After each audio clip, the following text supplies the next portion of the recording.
सबसे पहली चीज, इंग्लिश आपकी कितने मार्क्स की है? कितना हो गया? 94 मार्क्स की है, 4 मार्क्स की है। 80 तो आपको दिखेंगे इंग्लिश के पेपर में, 10 आपको दिखेंगे हिंदी के पेपर में, और 4 आपके ऑफिशियल कुछ वर्ड्स होते हैं, कुछ कार्यालय शब्दावली होती है, वो आती है इसमें 4 नंबर में, ठीक है। कुल मिलाकर पेपर मान के चलो 4 रखने वाले 3 सेक्शन पढ़ी इंग्लिश है, सेक्शन ए, सेक्शन बी और सेक्शन सी, ऐसे करके 3 सेक्शन इंग्लिश के। सेक्शन ए की तो इंग्लिश आपकी आती है, ये वाली इंग्लिश आएगी ग्रामर प्लस वोकैबुलरी, इसको ग्रामर बोलते हैं, ग्रामर की स्पेलिंग में ए आता है, यहाँ पे ई नहीं आता है, और वोकैबुलरी, ठीक है। सेक्शन बी है, इसमें ट्रांसलेशन आता है, और ट्रांसलेशन भी पता होना चाहिए आपको कि हिंदी टू इंग्लिश आता है यहाँ पे। इसके अलावा यहाँ पे आपको मिलेगा पैसी, इसको प्रिसाइज जैसे बोलते हैं, पैसी बोलते हैं, एक आता है पैसेज, 3 चीजें। सेक्शन सी है, इसमें लेटर या एप्लीकेशन राइटिंग आती है, प्लस एक आपके आता है पैराग्राफ, और एक आपके आता है इलैबोरेशन, जिसको आपने हिंदी हो गया आपके पल्लवन हिंदी में आता है, सुना तो होगा आपने, तो पल्लवन है, ये इलैबोरेशन बोलते हैं इंग्लिश में इसको। यहाँ पे क्या है, ये सिलेबस, सिलेबस नहीं होता, सिलेबस, धीरे समझ में आएगी बात।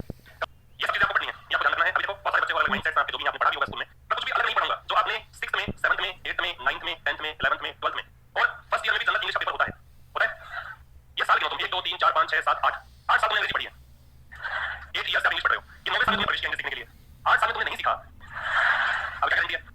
गारंटी है। अब तुम फोकस करो, अब तुम करियर बनाने के लिए आए हो, पहले तुमने पाठ्यक्रम पूरा किया था, मैं लेकिन इससे अलावा नहीं पढ़ूंगा, आपके सिलेबस में ये सब कुछ ही है, ठीक है। अच्छा, कुछ ऐसी परीक्षाएं होती हैं जैसे एसएससी हुआ, बैंक हुआ, या फिर कोई आपके जो आरबीएससी कैटीसी हुआ, सीईटी हुआ, उनमें इंग्लिश कुछ बच्चों को ऐसा लगेगा कि हमें मुझे आ रही है इंग्लिश, जैसे कि मैंने पूछा था, आप में से 50 ने हाथ ऊपर किए थे कि अंग्रेजी आती है, तो उनको ऐसा लगता है, उनको फील होता है कि अंग्रेजी आती है, ठीक है। आपको इस फीलिंग को पन्ने पे उतारना चाहिए, आपको ये तो फील हो रहा है, उसको पन्ने पे उतारोगे तो लगेगा कि मैं बोल तो सही रहा हूं, या बोल तो सही रही हूं, लेकिन लिखने में ऐसा क्या हो रहा है कि सब तो बोल रहे हैं ये भी गलत है, ये भी गलत है, ये भी गलत है, ऐसा होगा। क्योंकि मेरा अनुभव व्यक्तिगत अनुभव शेयर कर रहा हूं, मैंने बहुत सारे विद्यार्थी यहां पढ़ाया, इंग्लिश मीडियम के बहुत सारे विद्यार्थी मैंने पढ़ाए, उनको अंग्रेजी बोलने में ठीक है, लेकिन स्पीकिंग इंग्लिश, लेकिन जैसे ही बात आती है लिखने की तो उनको प्रॉब्लम होने लग जाती है। छोटी-छोटी समस्याओं पे बात करेंगे, क्योंकि आपको अल्टीमेटली पेज पर चीजों को टेक डाउन करना चाहिए, लिखना चाहिए। आप जब एक सेंटेंस लिखने चलोगे, जैसे एक सिंपल सा सेंटेंस मैंने लिया, ही इज अ टीचर, इसी सेंटेंस को तुम लिखोगे तो हो सकता है बहुत सारे, अभी तुमको सोचना मैं बोल रहा हूं, सही बोल रहा हूं क्या, ही इज ए, क्या फर्क पड़ता है, कुछ नहीं पड़ता, सब कुछ ठीक ही है। लेकिन प्रॉब्लम ये है कि जब तुम आरएस की तैयारी करते हो तो तुम मेंस बोर्ड पेपर दोगे, वहां पे कॉपी चेक होगी तो वो देखते ही समझ जाएगा कि अनाड़ी बच्चा है, आरएस के लायक नहीं है, एसडीएम नहीं बन सकता है, प्रॉब्लम हो गई यहां पे। ये हैबिट है, कितनों क्या आदत है ऐसी, मतलब तुम्हें और जो एग्जाम्स होते हैं वहां लाइन से नहीं मिलते हैं, यहां लाइन से मिलते हैं। कैसे? पहला क्वेश्चन मिलेगा वो आता है आर्टिकल एंड डिटरमिनर्स से, आर्टिकल एंड डिटरमिनर्स। दूसरा मिलेगा वो मिलेगा प्रीपोजिशन से, एक बार जैसा तुम पढ़ रहे हो पढ़ता प्रीपोजिशन, फिर टेंस, इसके बाद में आपको मिलेगा मॉडल, इसके बाद में आपको मिलेगा वॉइस, और इसके बाद में आपको मिलेगा नरेशन। जिन बच्चों को ये सीक्वेंस भी याद होगा उन बच्चों के 1-2 नंबर का फर्क पड़ जाएगा, जिनको क्रम भी पता होगा इस चीज का उनके भी 1-2 नंबर एक्स्ट्रा आ जाएंगे। कैसे? क्वेश्चन आप एटलीस्ट पता होगा तो ठीक होगा, ठीक है। तो ये 6 टॉपिक्स आपके हैं, 6 दिख रहे हैं, वैसे ये 8 टॉपिक हैं। कैसे? मैं इस टेंस के अलावा आपको इसी पढ़ाऊंगा कंडीशनल, सुना हुआ है आपने कंडीशनल सेंटेंसेस, ये भी आपके साथ में पढ़ेंगे, और इसके अलावा यहाँ पे एक टॉपिक आपका रखा है आर्टिकल एंड डिटरमिनर्स, ये टॉपिक अलग है, आर्टिकल टॉपिक अलग है। तो 6 तो ये 7 और ये 8 टॉपिक्स हैं, 6 दिखते हैं आपको केवल, note it down, take it down. Basic शुरू कर रहा हूं एकदम जीरो से, और एक क्वेश्चन बन जाएंगे वहां से। सबसे पहली चीज, इंग्लिश में अल्फाबेट कितने होते हैं? इंग्लिश में अल्फाबेट, अल्फाबेट को हिंदी में क्या कहा जाता है? वर्णमाला। कितने लोगों को लगता है 26 होते तो वर्ण क्या है? माला, माला मतलब तो हो गया ग्रुप, और वर्ण का मतलब हो गया अक्षर। तो कभी भी किसी लैंग्वेज की अल्फाबेट पूछी जाए तो अल्फाबेट कितनी होती है? 1। इस अल्फाबेट में अक्षरों की संख्या मतलब लेटर्स जो होते हैं, वर्ण जो होते हैं, वो कितने होते हैं? 26, ठीक है। क्लियर करते चलना, यहां से क्वेश्चन बनाऊंगा। अल्फाबेट कोई भी लैंग्वेज की बात नहीं कर रहा, क्योंकि आज हिंदी में कितने अल्फाबेट होते हैं तब ये होता है, स्पेनिश तब ये होता है, लेटर्स इंग्लिश की वर्णमाला में कितने हैं? 26। Further divide letters into 2 categories, एक कैटेगरी बनती है कॉन्सोनेंट की, कॉन्सोनेंट को हिंदी में कहते हैं व्यंजन, और एक कैटेगरी बनती है क्या पढ़ते हैं? वाउल्स, क्या पढ़ते हैं? वाउल्स, वाउल्स नाम से कुछ नहीं होता है, धीरे आएंगे चीजों पर, आज के दिन में जान लो बता रहा हूं मैं। कॉन्सोनेंट और वाउल्स, वाउल्स नाम से कोई शब्द नहीं होता इंग्लिश में ना। 21 तो होते हैं क्या? कॉन्सोनेंट्स, और 5 क्या होते हैं? वाउल्स। अब देखो वाउल्स कौन कौन से होते हैं? ए ई आई ओ, काश यही प्रश्न आ जाए कि 5 वाउल लिख के बताओ और एसडीएम बन जाओ। वो देखते हैं सिस्टम अब देख लो, लाइव देखो, समझ में आया? अल्फाबेट कितनी होती है? एक, लेटर्स कितने हैं? 26, 21 क्या है? कॉन्सोनेंट्स, 5 क्या है? वाउल्स, ठीक है। अब एक बात समझ में यहाँ पे कि अल्फाबेट जो होता है उसको मैंने क्या बोला? वर्णमाला है। तो क्या अल्फाबेट्स भी हो सकता है? जब आप ये कह रहे हो कि अल्फाबेट एक ही होती है तो क्या अल्फाबेट्स पॉसिबल है? वो सोच के बताओ। नहीं है, बेटा चीज ये है कि भोजन कैसे बनाओगे, लेकिन पॉसिबल है। ये होता है वर्णमाला, और अल्फाबेट्स क्या होगा? इतना आसान थोड़ी ना है। बॉय का लड़का, बॉयज का लड़के, टीचर का एक मास्टर, टीचर का बहुत सारे मास्टर, यहाँ नहीं है ऐसा। यहाँ इसका मतलब होता है भाषाएं, भाषाओं को इंग्लिश में क्या बोलते हैं? लैंग्वेजेस। तो लैंग्वेजेस को आप बोल क्या कह सकते हो? अल्फाबेट्स भी कह सकते हो। क्यों हुआ ऐसा? मैंने आपसे कहा कि एक भाषा की कितनी अल्फाबेट होती है? एक। तो इंग्लिश की मान लो एक अल्फाबेट है, एक मैंने कहा कि हिंदी की अल्फाबेट है, एक मैंने आपसे कह दिया कि संस्कृत की एक अल्फाबेट है। अगर आप जोड़ोगे तो अल्फाबेट कितनी होगी? 3। इसका मतलब 3 क्या होगी? भाषाएं। बात समझ आ रही? तो अल्फाबेट का मतलब क्या होता है? वर्णमाला। अल्फाबेट क्या होता है? भाषाएं। अब इसके बेसिस पर प्रश्न की परीक्षा में तो कैसा बात करेंगे, एक नोट करो इसको। अल्फाबेट लिख लो है वर्णमाला, अल्फाबेट्स क्या होती हैं? भाषाएं। अगर ये प्रश्न परीक्षा में आ सकता है, शी लर्न द अल्फाबेट्स ओ, इसको ओ बोलते हैं, औ या ओ बोलते हैं। 5 नंबर चल गया, मास्टर बड़ा बना रहा है। ओ एफ औ, ऐसे पढ़ करते हैं औ, औ या ओ, ओ नहीं होता है। अगर आपको विश्वास नहीं है दिखाऊं, दैट इज ओ टू। अब इस औ या ओ दोनों होते हैं, नीचे इसका ओ मिल जाएगा, अमेरिकन ब्रिटिश लगेगा पता है। इस सेंटेंस को पढ़ो, इस सेंटेंस को देख के बताओ कि क्या ये सेंटेंस सही है। She learn the alphabets of English at the age of 2। क्या कहना चाह रहा है कि उसने लर्न का मतलब क्या होता है? सीखा। क्या? भाषाएं किसकी? इंग्लिश की। ऐसा हो सकता है क्या? इंग्लिश तो खुद ही भाषा है, तो फिर इस अल्फाबेट्स को गलत मानते हुए वापस लिखना पड़ेगा। आपके परीक्षा में क्वेश्चन जो आता है वो पूरा सेंटेंस फिर से लिखना पड़ता है, और परीक्षा में जो क्वेश्चन आते हैं वहां पे बस गलती निकालनी पड़ती है कि इस पार्ट में गलती है, तो क्या लिखोगे आप इसको? She learn the alphabet. अब हो गया क्या? वर्णमाला, और इंग्लिश या ओ English at the age of 2। अंग्रेजी भाषा की वर्णमाला मतलब ABCD सीख ली थी, ये ट्रांसलेशन समझ आएगा। तो पहला प्रश्न मैंने सिखा दिया आपको कि अल्फाबेट्स लिखोगे तो भाषाएं होता है, इंग्लिश की वर्णमाला हो सकती है, इंग्लिश की भाषाएं नहीं हो सकती, इसलिए गलत है। इसकी जगह अल्फाबेट का वर्णमाला हुआ तो वाक्य सही होगा। ये चीज आपको सीखनी है ग्रामर में। टिक डाउन वर्णमाला बोलता हूं, टिक डाउन ये लिख लेना वोकैब में। टेक डाउन का मतलब होता है नोट डाउन। टेक डाउन का मतलब क्या होता है? Note down. ये आप लिख लेना। पहली आपके फेडरल वर्ब है सिलेबस में, तो फेडरल वर्ब में पहली फेडरल वर्ब लिखना ये टेक डाउन। टेक डाउन का मतलब होता है नोट डाउन, इसलिए मैंने कहा था तीनों नोटबुक लिख लेना। टेक डाउन किया क्या मतलब होता है? नोट डाउन, राइट डाउन, ये सब होता है। मैं टेक डाउन यूज करूंगा, रट जाएगा अच्छे से वर्ड बोलोगे नहीं। रटने को क्या बोलते हैं इंग्लिश में? रटने को बोलते हैं मगअप या कहते हैं क्रैम। लिख लेना मगअप या क्रैम का मतलब क्या होता है? रटना। मगअप या क्रैम मींस रटना। वो क्या जहां लिख रहे हो वहां लिख लेना। अच्छा वर्ड में लिखा लेटर। लेटर का मतलब क्या होता है? अक्षर, वर्ण। लिखा था अभी वर्ण या फिर क्या कह सकते हो? अक्षर। लेकिन लेटर का मतलब पत्र भी होता है, होता है। और पत्र का सिनोनिम होता है मिसिव, MISSIVE। मिसिव का मतलब भी पत्र। लिख लेना वोकैब में। इसी बात में डिस्कस की। और वी डब्ल्यू ये क्या पढ़ा?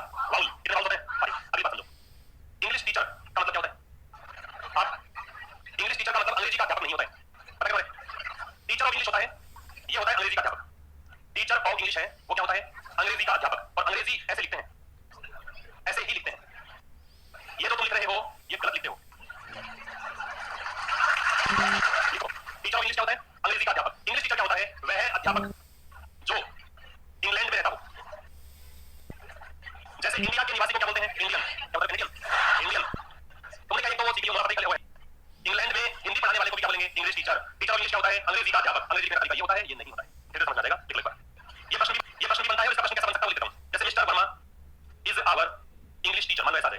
Mister Verma is our English teacher, ऐसा आ जाए सेंटेंस, तो क्या ये सही मानेंगे आप? नहीं मानोगे ना? क्यों? क्योंकि पहली बात तो मिस्टर वर्मा से पता लग रहा है कि इसका कौन नहीं मिलने वाला, ये बात सही है। दूसरा कह रहा हमारा, तो इसका मतलब ये विषय पढ़ाने वाला हो गया। तो इसलिए क्या लिखोगे? Mister Verma is our teacher of या ऑफ आगे इंग्लिश, और इंग्लिश का ई कैपिटल आएगा, स्मॉल नहीं आएगा। देख लो ये दूसरा प्रश्न आ गया आपको। इंग्लिश में एक V0 होता है। तुमने कहा पढ़ा V1 V2 V3, एक V0 होता है। सुना किसने आज तक? V0 को बोलते हैं बेस फॉर्म। कौन सी फॉर्म? बेस फॉर्म वह रूप होता है, ये मैं इसलिए बता रहा हूं कि पूरी ग्रामर में बोलता रहूंगा और आप मेरे मुंह पे देखते रहोगे क्या बोल रहे हैं। समझ जाओ कि क्या टर्म्स यूज करेंगे। V0 बेस फॉर्म को बोलते हैं, मतलब क्रिया की कहानी यहीं से शुरू होती है। हम लोगों ने ये सीखा कि मॉडल के साथ में वर्ब की फर्स्ट फॉर्म का प्रयोग करते हैं। किस किसने ये बात सुनी हुई है? मॉडल बाकी नहीं सुना? अरे तुमने 9 10 पढ़ा है क्या? ओपन स्कूल से हो क्या? हां नहीं बोलते। मॉडल के साथ में वर्ब की फर्स्ट फॉर्म आती है, ये पढ़ा होगा। तो देखो जैसे फर्स्ट फॉर्म डू और डज दोनों ही होती है तो है दोनों ही फर्स्ट फॉर्म होती है। लेकिन तुम किसी भी मॉडल के साथ में ना तो हैज मिलेगा आपको ना डज मिलेगा, इसका मतलब गड़बड़ है। तो मॉडल के साथ फर्स्ट फॉर्म तो नहीं आती है, इसकी जरूरत पड़ती है बेस फॉर्म की। आपको चेक करना हो कि कोई भी क्रिया की बेस फॉर्म क्या है तो उसको ऐसे चेक कर लिया करो कि क्रिया का वह रूप जिसके साथ में हम क्या लगा सकते हो? ING, वह बेस फॉर्म है। जैसे मैं आपसे पूछूं कि हैज और हैव में से बेस फॉर्म कौन सी है? हैव है क्योंकि इसमें ING लग जाएगा। हैविंग, क्या हैविंग पॉसिबल है? नहीं होगा। डू और डज में से बेस फॉर्म कौन सी है? डूइंग, इसका मतलब ये बेस फॉर्म है। एक क्रिया होती है बी, सुना कभी? इसकी फर्स्ट फॉर्म क्या होती है? Is M R. अगर मॉडल के साथ में फर्स्ट फॉर्म लगती तो इज में लगता, एम लग जाता, आर लग जाता, लेकिन लगती नहीं है। बेस फॉर्म लगती है। बेस फॉर्म लगती है तो बेस फॉर्म खुद बी है, बीइंग होता है। टीचिंग, एमिंग, आरिंग सुना है कभी? इसका मतलब गलत पढ़ा है हमने। मॉडल के साथ में क्या लगता है? Base form. और इस चीज को ऐसे याद रखना कि मॉडल को बेस पसंद है। याद रहेगा मॉडल को? ये मॉडल अलग है। वो मॉडल जो टिकटॉक टिकटॉक चलती है उसकी स्पेलिंग ये होती है। ये मॉडल जो ग्रामर में आता है उसकी स्पेलिंग ए से होती है। कुछ हनुमानगढ़ साइड के लोग इसको मोडाल पढ़ते हैं। इसमें कुछ अरे ऐसा लगता है कि गलत पढ़ते हैं, मतलब ऐसे गलत है। जैसे तुम ऐसे ये स्कूल है, स्कूल पढ़ लिया तो क्या स्कूल नहीं होता? ऐसा है। उच्चारण का मतलब ये होता है कि कितने लोग किसी चीज को क्या पढ़ते हैं। तुम अगर सारे स्प्रिंग बोर्ड के लोग मिलकर 20,000 बच्चे स्प्रिंग बोर्ड में हैं, तुम सब कसम खा लो कि हम आज से इसको स्कूल ही पढ़ेंगे, स्कूल नहीं पढ़ेंगे, मान लो। तो डिक्शनरी में दो चीजें होती है, एक आता है अमेरिकन इंग्लिश, एक आता है ब्रिटिश इंग्लिश, एक आता है स्प्रिंग बोर्ड इंग्लिश। इतनी बात है। तो उच्चारण करना नहीं है। कहीं वैसे शर्म की होगी, एम्बैरेसमेंट होगी, मुझे तो पढ़ना ही नहीं आता। मैं उसको बता रहा हूं, कोई घबराने की बात नहीं है। मुझे भी वही आता है जो मैंने देखा है, सुना है। मैं कुछ अलग से नहीं जानता हूं। तो अमेरिकन इंग्लिश में क्या उच्चारण है, ब्रिटिश में क्या उच्चारण है, स्प्रिंग बोर्ड इंग्लिश में क्या उच्चारण है, ऐसे कॉलम जुड़ जाएगा। लेकिन इसके लिए आपको 5-10 करोड़ लोग चाहिए। 20,000 तो वही स्प्रिंग बोर्ड में कंप्यूटर में मुहिम चलाओगे तो लोग इसको स्कूल पढ़ना शुरू कर दें। कैसा आएगा फिर कि अमेरिकन ब्रिटिश में लोग पढ़ते हैं स्कूल और ये लोग हैं अलग ही देश के निवासी, ये पढ़ते हैं स्कूल। तो घबराने वाली बात नहीं है, जैसा भी पढ़ो कोई फर्क नहीं पड़ेगा। फिर भी हमको पढ़ेंगे तो स्टैंडर्ड है जो पढ़ना चाहिए, तो इसको मॉडल भी पढ़ा जा सकता है, कुछ नहीं। लेकिन क्योंकि हम ब्रिटिश फॉलो करते हैं, पता है आपको कि हम लोग इंग्लिश कौन सी फॉलो करते हैं? ब्रिटिश, क्योंकि अंग्रेजों ने हम शासन किया तो हम लोगों को इंग्लिश नहीं आती, ब्रिटेन छोड़ दी गई। अमेरिकन इंग्लिश भी होती है, वो भी लोग बोलते हैं। जैसे वर्ड होता है SCHEDULE, इसको शेड्यूल भी पढ़ते हैं, शेड्यूल भी पढ़ते हैं। शेड्यूल पढ़ते हैं अमेरिकन में, शेड्यूल पढ़ते हैं ब्रिटिश में, दोनों सही है। एक वर्ड होता है OFTEN। अब हमें सिखाया ऑफन, मैंने एक दिन पढ़ दिया था इसको ऑफ्टन, तो मैंने डंडे मारे, बोले ये ऑफ्टन नहीं होता, ऑफन ही होता है। अब ये ऑफ्टन ही होता है अमेरिकन इंग्लिश में। अमेरिका वाले फॉर्मेलिटी कम करते हैं, वो कहते हैं कि तुम्हें जब टी बोलना ही निकल रहा है क्यों? ऑफ्टन ही है, ऑफन क्यों बोलना है? अमेरिका वाले ऑफ्टन पढ़ते हैं, ब्रिटेन वाले ऑफन पढ़ते हैं। कई सारी चीजें, जैसे एक वर्ड होता है प्रोग्राम, PROGRAM, और यही स्पेलिंग ब्रिटेन वाले लिखते हैं PROGRAMME। तो अमेरिका वाले बोलते हैं तो तुम्हें पढ़ना सेम है, उच्चारण में अंतर नहीं, मीनिंग में अंतर है, तो तुम क्यों बचते हो इसको? ये ऐसे लिखते हैं, लेकिन ये ऐसे फर्क पड़ेगा उस चीज से। दोनों अलग अलग इंग्लिश है, हमें ब्रिटिश फॉलो करनी होती है, लेकिन तुम कोई भी फॉलो करो, मत में देखो। तो बात समझाई मैंने। एक ये समझाया कि मॉडल को क्या पसंद है, ये आपको याद रहेगा, हमेशा बेस फॉर्म लगानी है। बेस फॉर्म क्रिया का कौन सा रूप होता है, इसमें क्या लगाते हैं? आइए लिखो इस बात को। पहले हिंदी में क्रिया का वह रूप, क्रिया का वह रूप जिसके साथ ING का प्रयोग हो सकता है, क्रिया का वह रूप जिसके साथ ING का प्रयोग हो सकता है, V0 या बेस फॉर्म कहलाता है। क्रिया का वह रूप जिसके साथ ING का प्रयोग हो सकता है, V0 या बेस फॉर्म कहलाता है। सेकंड पॉइंट लिख लो, मॉडल प्लस V0, और जो मेरे जैसे मन होती हो वो लिखना, मॉडल को बेस पसंद है, क्या रहेगा? जिनका साबुन स्लो हो वो लिखो, मॉडल को बेस पसंद है।